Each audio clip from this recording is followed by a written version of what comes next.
Tek kitapta yazılı bu Kur'an. Dur bak burada G-Flow Mus'ab anlatır hak kitap, yalan ve hakikat, cabası tarikat. Sana yobaz derler, böyle olmaz derler. Onlar gibi düşünmedikçe çoban derler.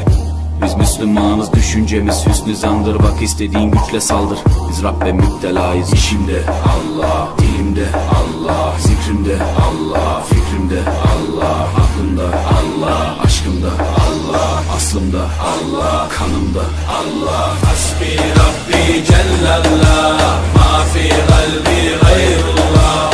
Nur Muhammed sallallahu, la ilahe illallah. Hasbi Rabbi Cellallah, ma fi kalbi gayrullah. Nur Muhammed sallallahu, la ilahe illallah.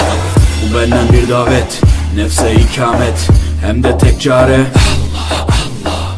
Bu hayat imtihan, şeytandan intikam, sayısız iltifat Allah Allah.